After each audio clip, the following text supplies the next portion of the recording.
এইটো কিবা বহিছই কিনা পৰীক্ষা ল'ৰা ছোৱালী পৰীক্ষা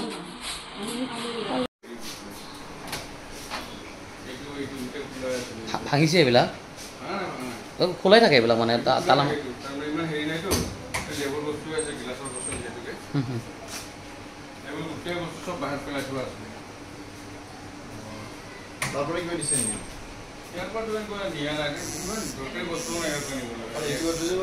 আমাৰ বিদ্যালয়খনৰ নাম হৈছে টেপুৰাম টাউন হাই স্কুল। আমাৰ এই বিদ্যালয়খনত যোৱা 1 তাৰিখৰ নিশা প্ৰায় 1:30-2 বজাৰ ভিতৰত এই ঘটনাটো সংঘটিত হয় বুলি আমি ঠাৱৰ কৰিব পাৰিছোঁ। এতিয়া আমাৰ এই বিদ্যালয়খনত আগতেও এনে চুৰি কাৰ্য হৈছিলে। কিছুদিন আগত ফেন এখন লৈ গৈছিলে। তাৰপিছত এতিয়া এইটো কিন্তু অলপ তাতোকৈ অলপমান এইটো বেছি মানে ক্ষতিকাৰক আমাৰ হৈ উঠিলে। ইয়াত আমাৰ ব্যৱহাৰ্য কিছুমান সামগ্ৰী লণ্ডভণ্ড কৰিছে আৰু লগতে আমাৰ টিভি এটা নতুনকৈ আমাৰ লোৱা আছিলে। এই টিভিটো আমাৰ প্ৰধান শিক্ষকৰ কোঠাৰ পৰা লৈ যোৱা হ'ল। লগতে মোৰ ড্ৰয়াৰ ভাঙি পেলাই প্ৰধান শিক্ষকৰ ড্ৰয়াৰ ভাঙি তাত থকা ডিজিটেল কেমেৰা আৰু কিছু পৰিমাণৰ ধন আছিলে, সেই ধনখিনিও লৈ গৈছে। লগতে আমাৰ অফিচ এছিষ্টেণ্টৰ যিখন টেবুল, সেই টেবুলখনত থকা যিটো লক ভাঙি তাৰ পৰাও কিছু ধন লৈ যোৱা হৈছে।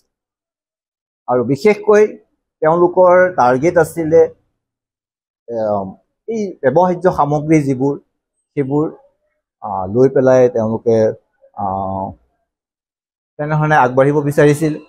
আৰু কাঁহৰ কিছু বাচন বৰ্তনো তেখেতসকলে আমাৰ লৈ যায়, যিবোৰ আমাৰ সৰস্বতী পূজাত ব্যৱহাৰ কৰা হয়। লগতে এতিয়া আমি আজি কিছু থান-চিট লগাই পুলিচ অহাৰ পিছত, যোৱাকালি পুলিচ আহিছিলে, পুলিচত এজাহাৰ দিয়াৰ পিছত আহি তেখেতসকলে গোটেইখিনি চালে। আৰু লগতে আমাৰ ওচৰত থকা যিটো এপাৰ্টমেণ্ট এৰানা চিণ্ডিকেট, তাৰ